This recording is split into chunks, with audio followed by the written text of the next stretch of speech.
Welcome to another episode of Boring History for Sleep. Tonight, we're diving deep into the fascinating yet incredibly detailed world of Byzantine imperial bedtime routines.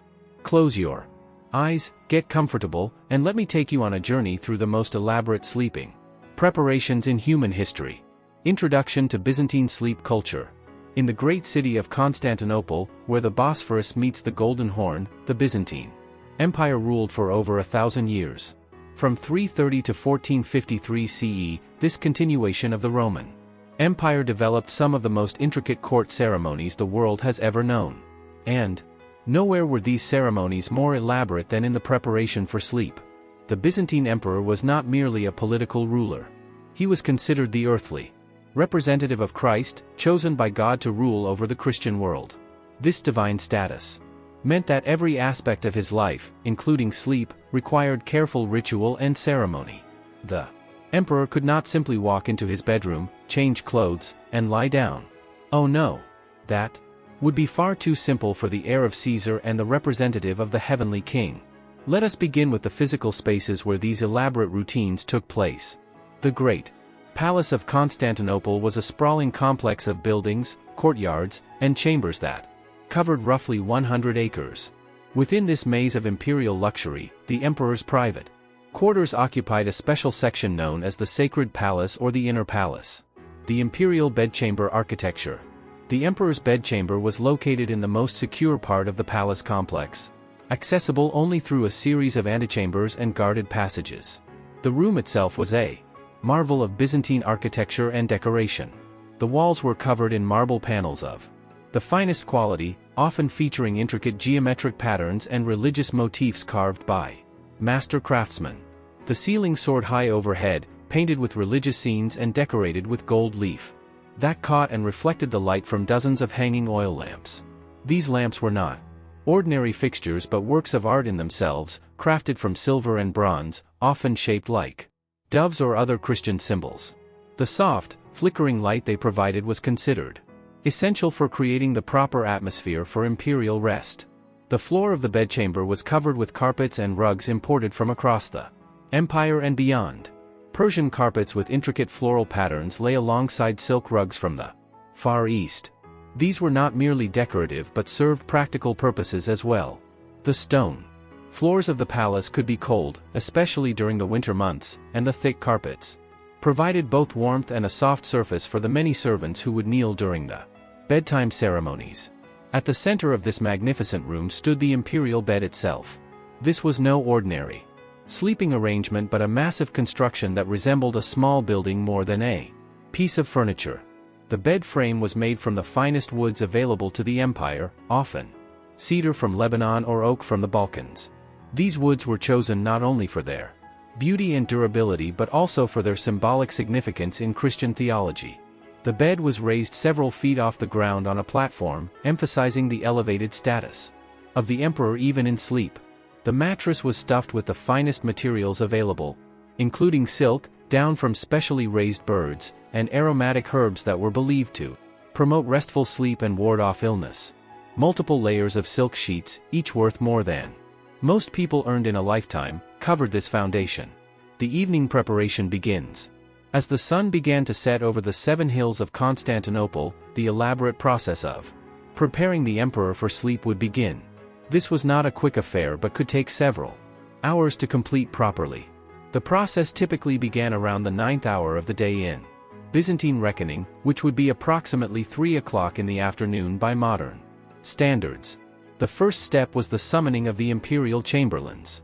These were high-ranking court officials whose entire careers were devoted to managing the emperor's personal affairs. The Grand Chamberlain, or Papias, held one of the most prestigious positions in the entire empire.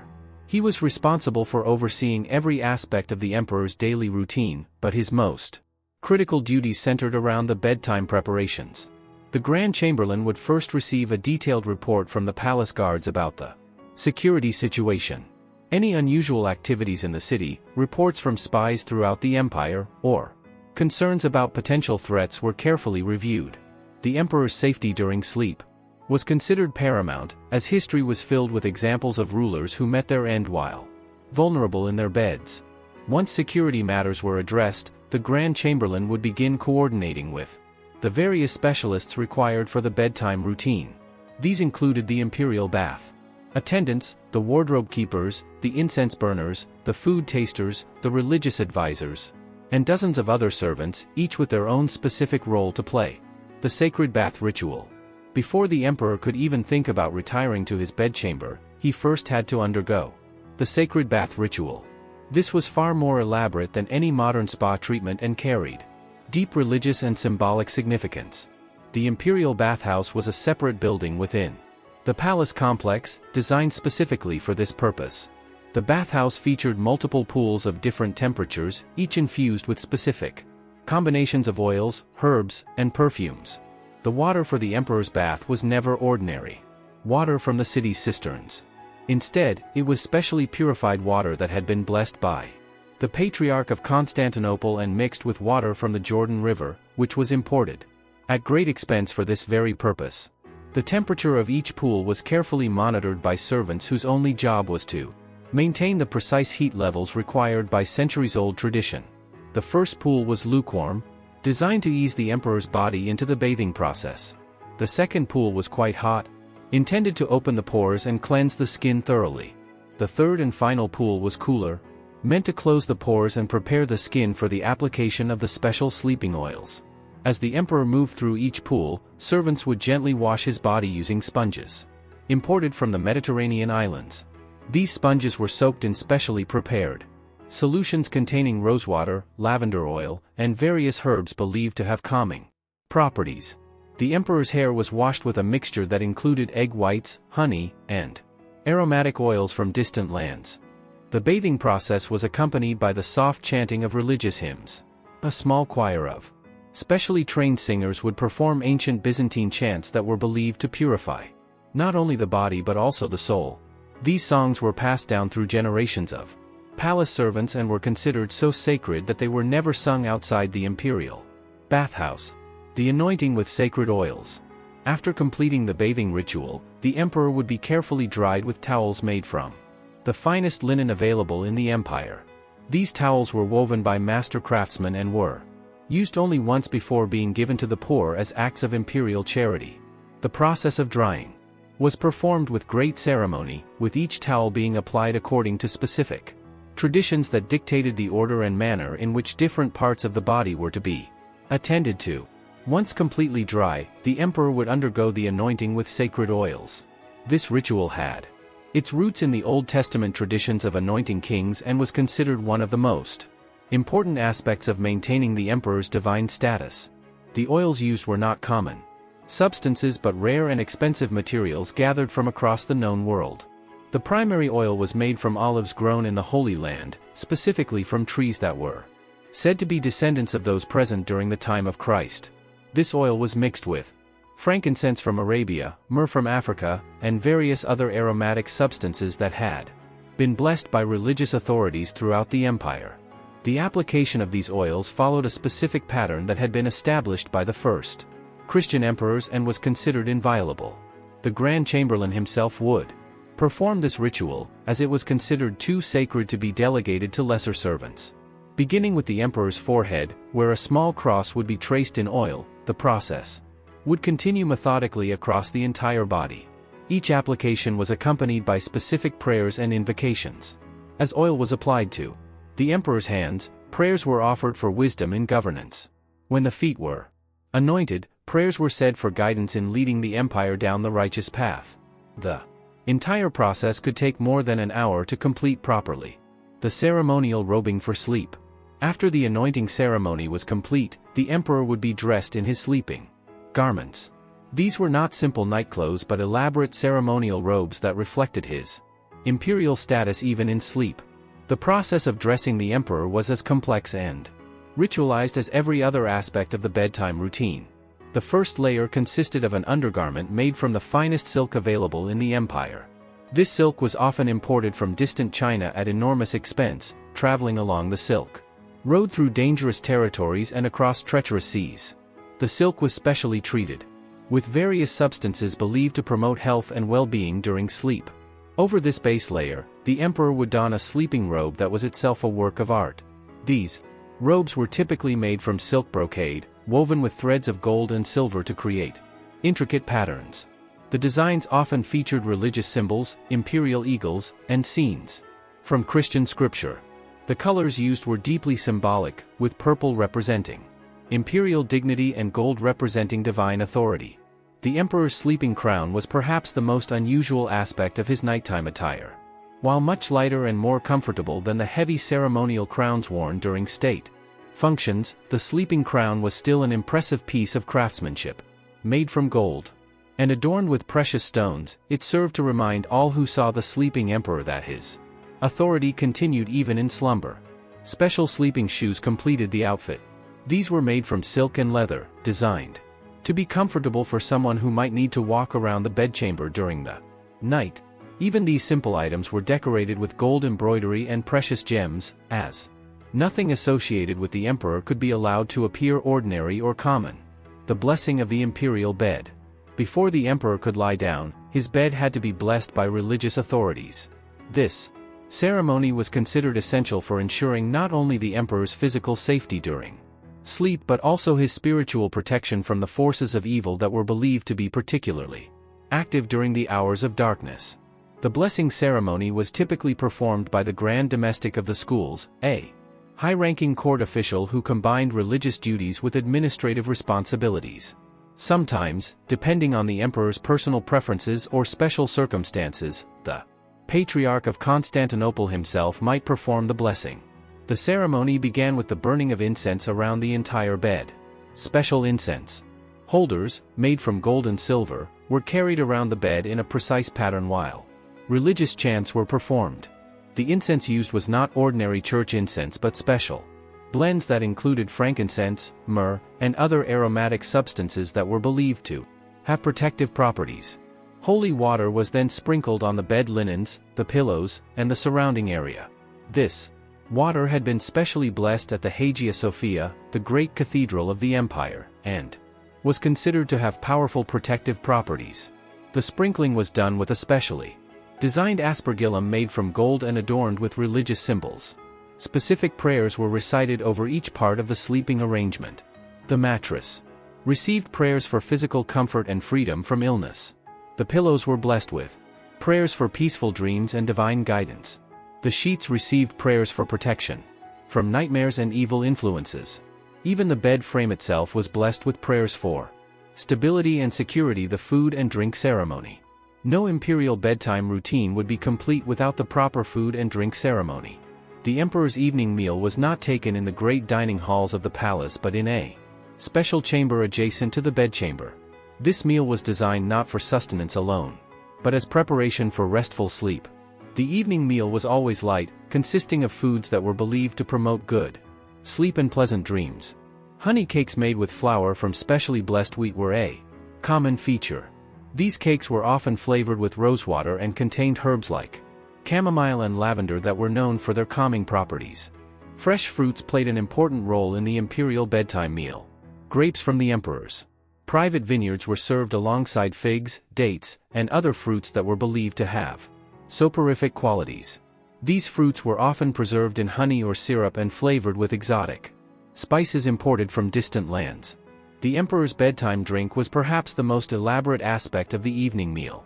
This was not wine, as alcohol was generally avoided before sleep, but a special concoction that was prepared fresh each evening by master herbalists. The base was usually warm milk from cows that grazed on specially blessed pastures outside Constantinople. To this milk base were added various ingredients depending on the season, the emperor's health, and astrological considerations. Honey was always included, but not just any honey. This was honey from bees that fed exclusively on flowers from the palace gardens, which were themselves planted and tended according to ancient traditions. Aromatic herbs were steeped in the warm milk to create a soothing and healthful drink. Common additions included chamomile for relaxation, mint for digestion, and various exotic herbs whose properties were understood only by the palace herbalists. The exact recipes for these bedtime drinks were closely guarded secrets, passed down through generations of imperial servants. The evening prayers and religious observances. As a Christian emperor ruling over a Christian empire, the monarch's bedtime routine included Extensive religious observances. These were not brief, perfunctory prayers but elaborate ceremonies that could last for an hour or more.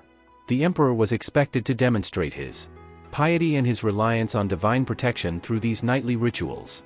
The evening prayers typically began with the emperor kneeling before a portable altar that was set up in his bedchamber each night. This altar was not a simple religious furnishing but an elaborate construction made from the finest materials available to the empire. The altar table was made from marble quarried in the Holy Land, while the altar cloth was woven from silk and gold thread. Upon this altar were placed various religious relics that were considered essential for the emperor's spiritual protection during sleep. These might include fragments of the true cross, pieces of the crown of thorns, or bones from various saints who were believed to offer special protection to Christian rulers. The presence of these relics was thought to create a barrier against evil influences during the vulnerable hours of sleep. The emperor's personal confessor, typically a highly educated monk who held one of the most trusted positions in the imperial court, would lead the evening prayers. These prayers were not the same each night but varied according to the liturgical calendar and the specific needs or concerns of the empire. During times of war, special prayers would be offered for the protection of the imperial armies and the defeat of the empire's enemies. During periods of plague or natural disaster, prayers would focus on divine mercy and protection for the empire's subjects. Before important state decisions, prayers would seek divine guidance and wisdom. The emperor was expected to participate actively in these prayers, not merely listen to them being recited. He would recite certain responses, perform ritual gestures at specific moments, and demonstrate his personal devotion through his participation in the ceremony. The final preparations and security measures. As the religious observances concluded, the final preparations for sleep would begin. These involved not only the immediate arrangements around the emperor's bed but also the security measures that would protect him throughout the night. The palace guard would conduct a final inspection of the imperial bedchamber and all surrounding areas. Every possible hiding place would be searched, every entrance would be secured, and every servant who would remain in the area during the night would be accounted for. The captain of the guard would personally report to the Grand Chamberlain that all security measures had been implemented. The emperor's food taster would sample any remaining food or drink in the bedchamber, even though the evening meal had already been concluded. This precaution was considered essential, as history provided numerous examples of rulers who had been poisoned during the night by substances placed near their sleeping areas. Special arrangements were made for the imperial chamber pot, which was made from gold and was cleaned and blessed each evening before being placed in its designated position. Even this most basic necessity was surrounded by ceremony and ritual, as befitted an object that would be used by the divinely appointed ruler of the empire. The emperor's personal physician would conduct a final examination to ensure that the monarch was in good health and showed no signs of illness that might affect his sleep.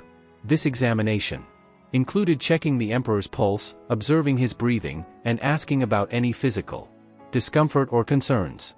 The lighting and ambience preparations. The management of lighting in the imperial bedchamber was itself a complex undertaking that required the coordination of multiple servants and adherence to ancient traditions. The goal was to create an environment that promoted restful sleep while maintaining the dignity and security appropriate for an imperial sleeping chamber. The main lighting during the bedtime preparations came from dozens of oil lamps placed strategically throughout the room.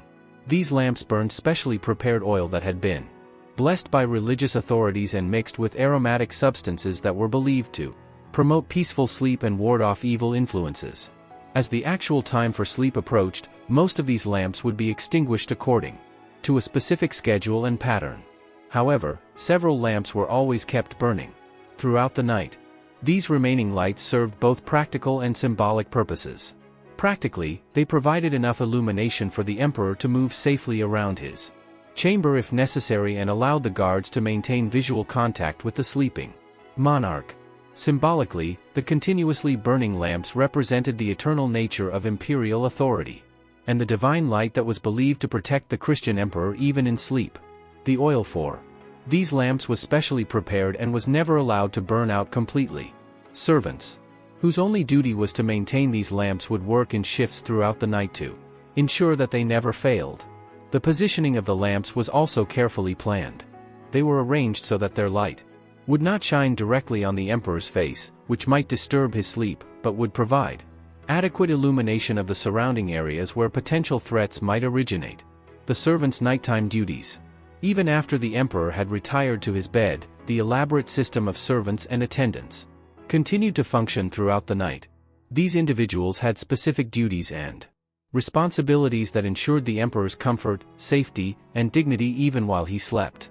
The most senior servant remaining in the bedchamber area was the Grand Chamberlain himself, who would spend the entire night in an adjacent room.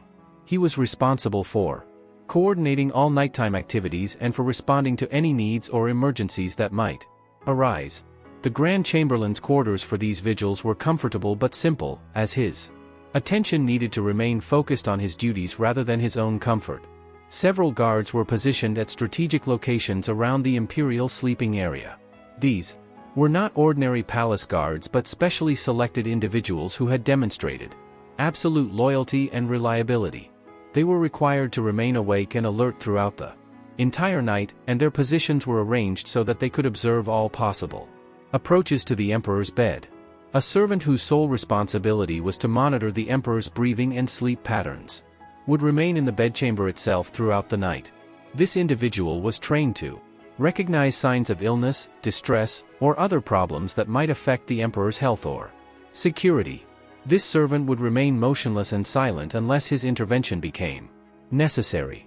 The palace physician maintained quarters near the imperial bedchamber and could be summoned immediately if any health concerns arose during the night. Medical equipment and supplies were kept readily available to address any possible emergency that might occur while the emperor slept. The imperial dreams and their interpretation. In Byzantine culture, dreams were considered to be messages from God, particularly when they came to the divinely appointed emperor. As such, great attention was paid to the emperor's dreams, and an elaborate system existed for their interpretation and analysis. Each morning, the emperor would be asked to recount any dreams he had experienced during the night. These accounts would be carefully recorded by scribes who specialized in this particular duty. The dreams would then be analyzed by court interpreters who had studied ancient texts on dream interpretation and who understood the symbolic meanings of various dream elements. The interpretation of imperial dreams was not considered a mere curiosity but an important tool of governance. Dreams that seemed to contain warnings about potential threats to the empire would be taken seriously and might influence important policy decisions. Dreams that appeared to offer divine guidance on pending matters would be carefully considered in the imperial decision-making process. Certain types of dreams were considered particularly significant. Dreams involving religious figures or symbols were thought to be direct communications from God. Dreams about animals, particularly eagles or lions, were interpreted as messages about the empire's political situation. Dreams involving water, fire, or light were analyzed for their implications regarding the empire's spiritual condition. The dream interpreters maintained extensive records of imperial dreams and their subsequent interpretations. These records were considered state documents and were carefully preserved in the palace archives. Over time, patterns were observed and analyzed to better understand the divine communications that were believed to come through the emperor's sleep. Seasonal variations in the bedtime routine. The elaborate Byzantine imperial bedtime routine was not identical throughout the year but varied according to the seasons and the liturgical calendar of the Christian Church. These variations were not arbitrary but were based on ancient traditions and beliefs about the relationship between temporal cycles and imperial authority. During the winter months, when the nights were long and cold, additional preparations were made to ensure the emperor's comfort. Extra braziers would be placed around the bedchamber to provide warmth, and the imperial sleeping robes would be made from heavier materials. Special winter incense blends were used that were believed to provide additional protection against the diseases that were more common during the cold season. The spring brought its own modifications to the routine. Fresh flowers from the palace gardens would be incorporated into the bedchamber decorations, and lighter fabrics would be used for the bedding and robes. Spring was considered a time of renewal, and special prayers would be offered for the continued prosperity of the empire in the coming year. Summer preparations focused on keeping the emperor cool and comfortable during the hot nights. Servants would fan the emperor with large fans made from peacock feathers, and the bedding would be changed to lighter materials. Special cooling drinks made from snow, preserved in deep palace cellars, would be prepared for the emperor's evening refreshment. Autumn was considered a time of preparation for the challenges of winter, and the bedtime routine would include additional prayers for the empire's security and prosperity during the coming cold months. The colors of the bedchamber decorations would be changed to reflect the season, and special harvest foods would be incorporated into the emperor's evening meal. Religious festivals and special occasions. During major religious festivals and important imperial celebrations, the bedtime routine would be modified to reflect the significance of the occasion. These modifications were often quite elaborate and could extend the already lengthy process by several additional hours. During the Easter season, which was the most important period in the Christian calendar, the emperor's bedtime routine would include special prayers and ceremonies that reflected the resurrection of Christ. The bedchamber would be decorated with symbols of renewal and rebirth, and the emperor's sleeping robes would be made in white silk to symbolize purity and spiritual cleansing. Christmas preparations were equally elaborate, with the bedchamber being decorated to reflect the nativity story. Special incense blends that were said to replicate the gifts of the Magi would be burned, and the evening prayers would focus on themes of divine incarnation and the emperor's role as Christ's earthly representative. The emperor's birthday was another occasion for special bedtime ceremonies. Additional prayers would be offered for the emperor's continued health and long life, and gifts from various parts of the empire would be displayed in the bedchamber. Special foods associated with longevity and prosperity would be included in the evening meal.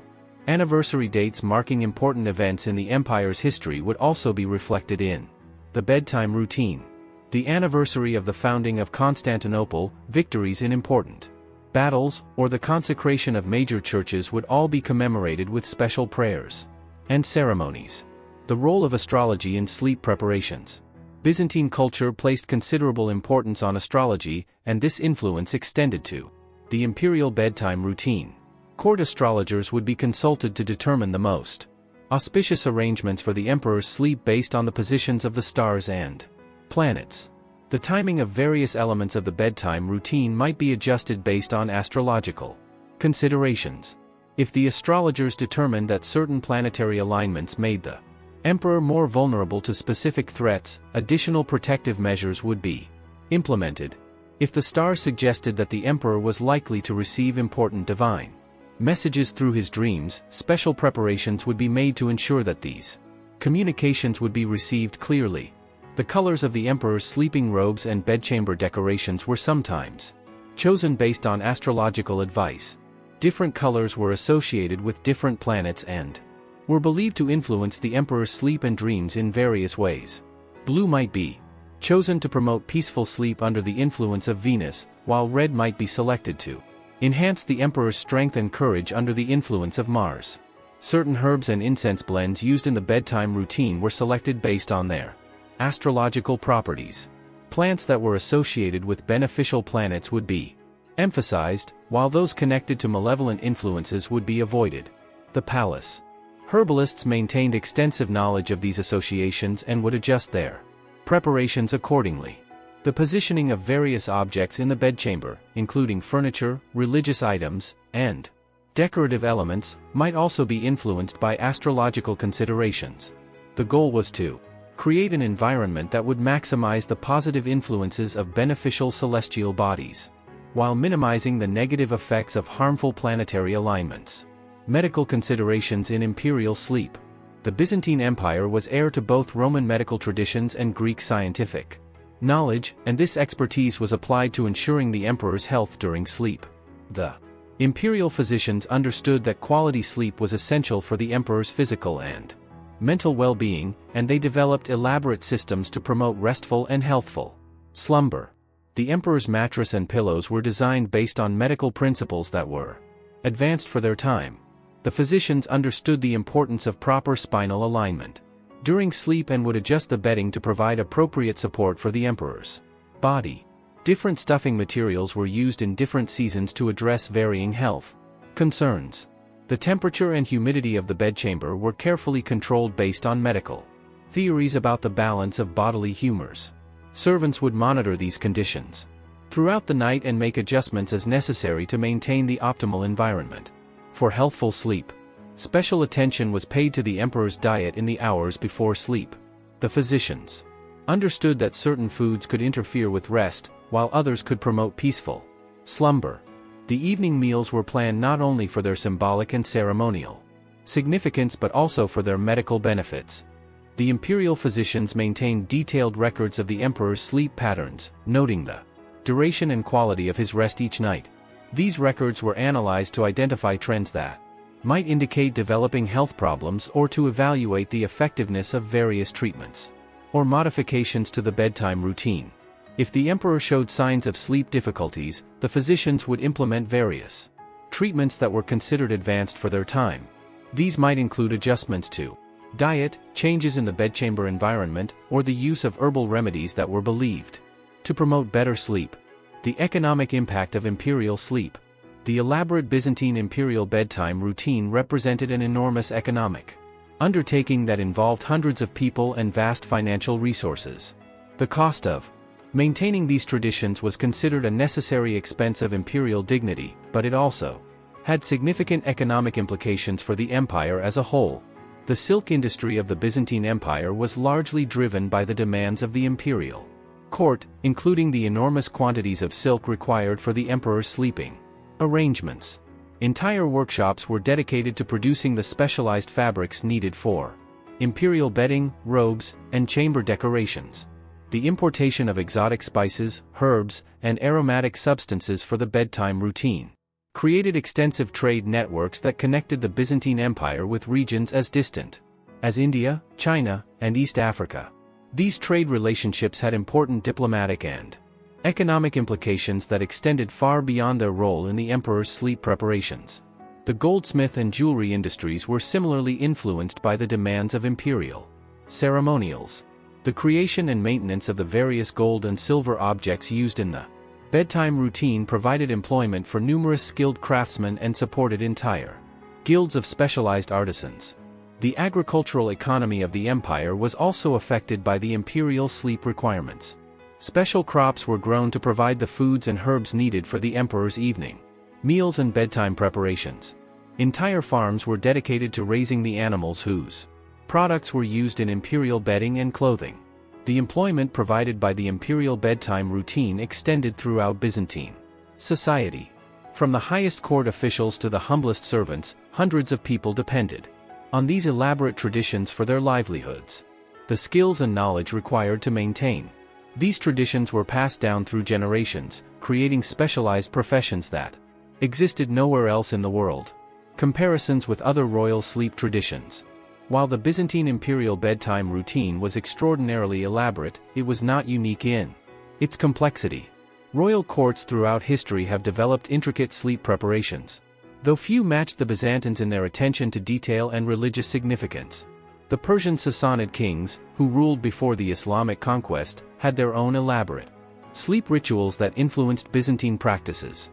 The Sassanids believed that the king's dreams were prophetic, and they developed complex systems for protecting the royal sleep and interpreting royal dreams. When Byzantium came into contact with Sassanid traditions through warfare and diplomacy, some of these practices were adapted for use in the Christian imperial court. The Chinese imperial court maintained sleep rituals that were as complex as those of Byzantium, though they were based on different philosophical and religious foundations. Chinese imperial sleep preparations focused on maintaining harmony between the emperor and the cosmic forces that were believed to govern the universe. While the specific practices differed, the underlying belief that the ruler's sleep was a matter of state importance was remarkably similar. European medieval kings developed their own sleep rituals, though these were generally less elaborate than those of Byzantium. The complexity of royal sleep preparations in medieval Europe varied considerably depending on the wealth and power of the particular kingdom, but even the most elaborate European traditions were relatively simple compared to Byzantine practices. The Islamic caliphs, who conquered much of the former Byzantine territory, adapted some imperial sleep traditions to fit their own religious and cultural requirements. However, Islamic law's emphasis on simplicity and equality before God led to less elaborate preparations than those maintained by the Christian emperors of Byzantium. The decline and evolution of the traditions. As the Byzantine Empire faced increasing external pressures and internal difficulties, the elaborate imperial bedtime routines began to change and, in some cases, to be simplified. Economic constraints, military emergencies, and changing cultural attitudes all contributed to the evolution of these ancient practices. During periods of military crisis, when the emperor might need to be ready for action at any moment, the bedtime routine would be streamlined to focus on security rather than ceremony. The religious observances would be shortened, the bathing ritual might be eliminated entirely, and the emperor might sleep in military dress rather than ceremonial robes. Financial difficulties also forced modifications to the traditional practices. Expensive imported materials might be replaced with local alternatives, and the number of servants involved in the routine might be reduced. However, even these simplified versions of the bedtime ritual remained far more elaborate than the sleep preparations of most other rulers. The influence of Western European customs, particularly after the Crusades brought increased contact between Byzantium and the Latin West, led to some modifications in imperial practices. Some emperors adopted elements of Western royal ceremonies, while others reacted by emphasizing the unique Byzantine traditions even more strongly. The growing power of the Ottoman Empire and the increasing pressure on Byzantine territory led to changes in the security aspects of the imperial bedtime routine. More emphasis was placed on military preparedness and less on ceremonial display, as the empire's survival became increasingly precarious. The final years and the end of the tradition. The last Byzantine emperors maintained simplified versions of the ancient bedtime rituals even as their empire shrank to little more than the city of Constantinople itself.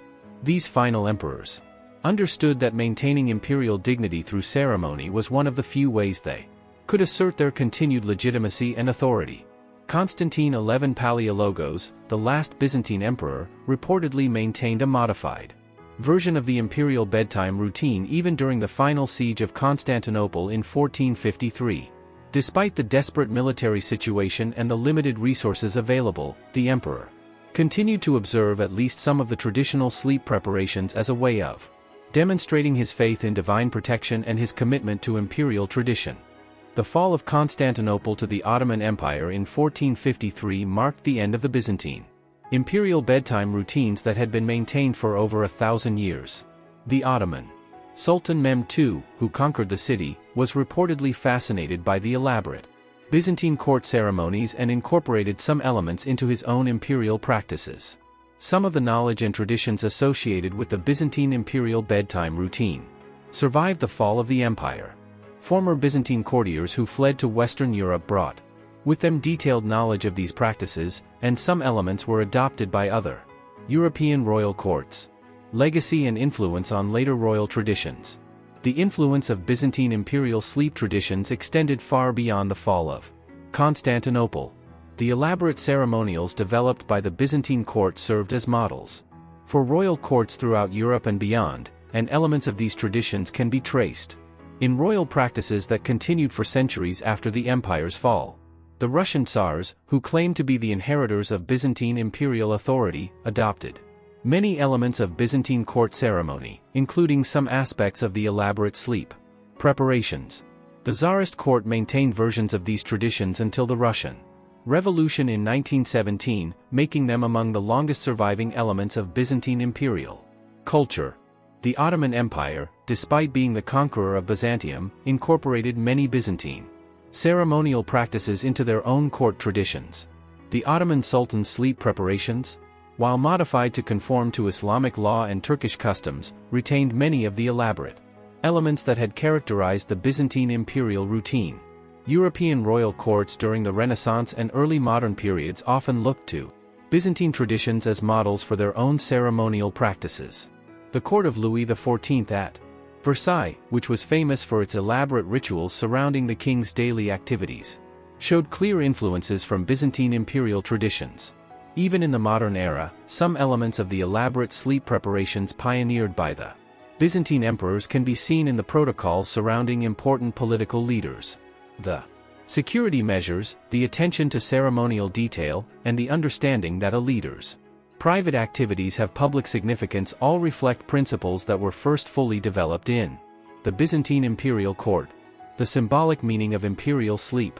The elaborate Byzantine imperial bedtime routines were never merely about ensuring the emperor's comfort or security during sleep. These complex ceremonies served important symbolic functions that reinforced the emperor's authority and legitimacy in the eyes of his subjects and foreign observers. The very complexity of the bedtime ritual demonstrated the emperor's elevated status above ordinary mortals. The fact that even something as basic as sleep required elaborate ceremony, and the involvement of dozens of servants emphasized the vast gulf between the divinely appointed ruler and his subjects.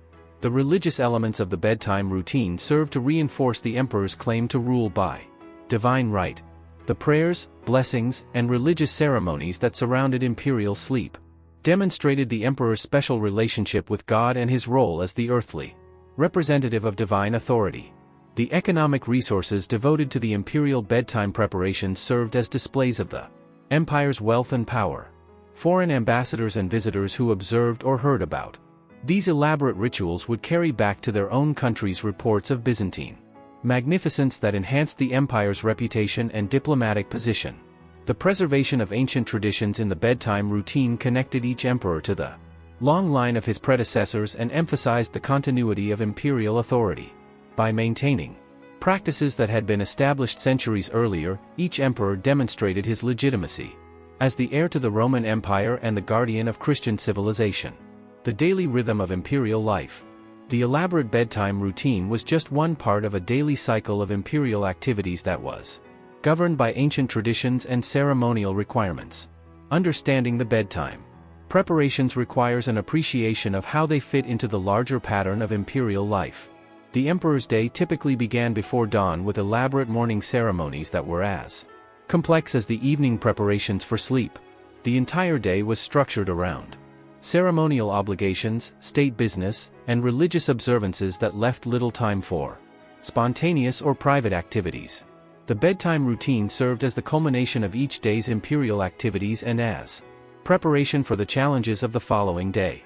The evening prayers and ceremonies were designed to cleanse the emperor of any errors or sins committed during the day and to prepare him spiritually for his continued rule.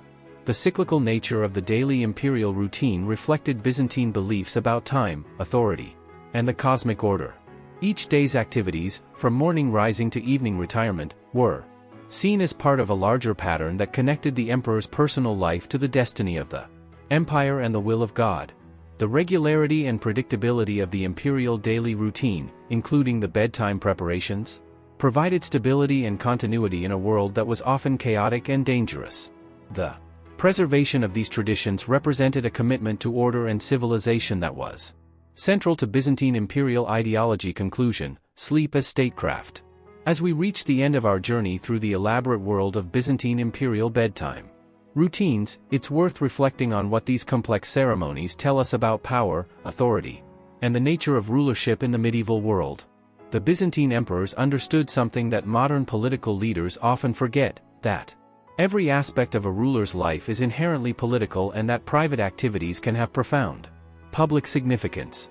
The emperor's sleep was never just personal rest but was an opportunity to demonstrate imperial dignity, religious devotion, and the vast resources of the empire. The elaborate bedtime routines served multiple functions simultaneously.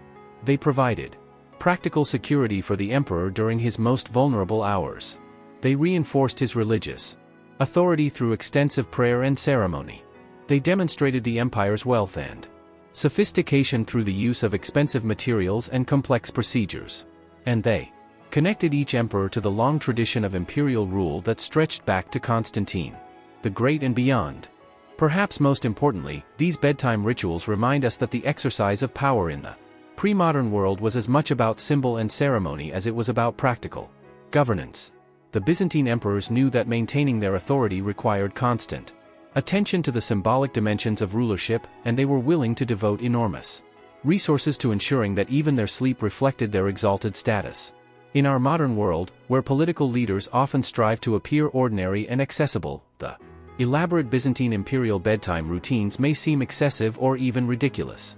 But they represent a sophisticated understanding of how authority is created, maintained, and transmitted across generations.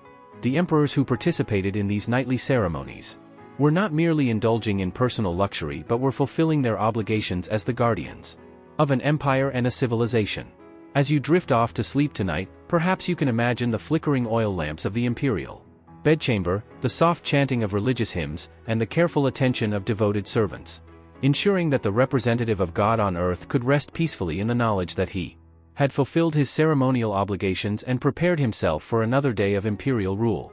The elaborate Byzantine imperial bedtime routines remind us that sleep, like all human activities, can be transformed by culture, tradition, and the demands of power into something far more complex and meaningful than mere biological necessity.